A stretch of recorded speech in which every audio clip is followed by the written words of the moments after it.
Bernie Sanders, independent senator from Vermont. Well, Senator, here we go again. I mean, we've seen this movie before, but I think the shocking thing in all of this is that the White House is telling House members to take the deal. What's your reaction to that? Well, I think what they are afraid of is a 3-month continuing resolution. The Republicans then control the future of the budget, and that's what they worry about. But I think what Elizabeth Warren and Maxine Waters said is absolutely right. Look, the illegal behavior on Wall Street caused this horrendous recession.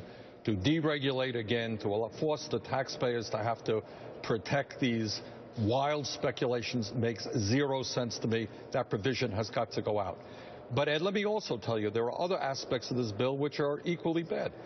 Should we as a nation, which has so many unmet needs, kids can't afford to go to college, kids graduating school deeply in debt, a crumbling infrastructure, child care system, which is a disaster, the need to transform our energy system, should we spend 60% of our discretionary money on the military?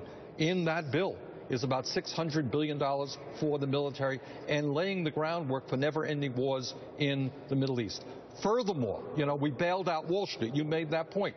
Well, you know what is also in this bill is a real attack on workers' pensions. You have workers in this country who have worked decades and decades with the expectation that they're going to have a decent pension. This bill lays the groundwork for saying to those workers, oh, by the way, we've changed our mind. We're cutting your pension by 30 or 50%.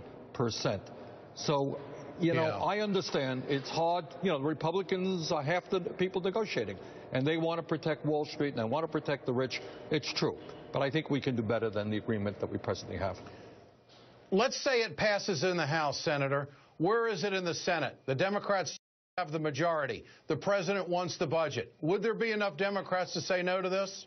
I will say a very, very loud no, Ed, but I can't give you the answer. I don't know how many others will do that. You clearly would vote against it. Absolutely. This is, look, again, it's tough negotiating, and it's easy to beat up on the Democrats, but they're only half the negotiators. But I think there are so many onerous provisions in here. I believe that the American people want us to do better and believe that we should do better. Well, the $585 billion of military spending, it's reported that a good portion of that is going to be going to train Syrian moderates for operations in Iraq and Afghanistan. Now, we as Americans, it's like we're going down two roads that we've been down before that didn't turn out very well. And I know that... Ed, it's not a good proportion. I mean, it's $580 billion is a massive amount of money, so it's not a huge amount.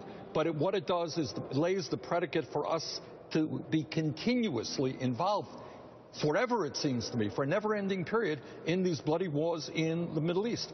But the other issue is, if you look at the military budget, huge cost overruns, huge amount of fraud with the defense contractors.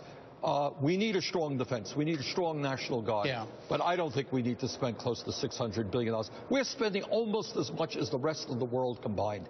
Enough is enough. We have unmet needs in this country we have got to address. And finally, back to the Dodd-Frank. In your opinion, how important is it to keep that in there? To make sure that the Democrats hold the line on this, because what budget would be worth what we've been through before? Why would we play that... Exactly. This is, the American people were they had to bail out Wall Street because of their illegal, reckless activity. And now Wall Street is saying, oh, yeah, we would like to go back to where we were before. We would like to have all of this wild speculation in derivatives. And if it fails, and you made that point, if it wins, we make a lot of money. If it fails, hey, taxpayers, thanks very much. You're there for us. No, we don't want to go back to that path. Senator Bernie Sanders, good to have you with us tonight, sir. Thanks so much for joining us. Appreciate your time.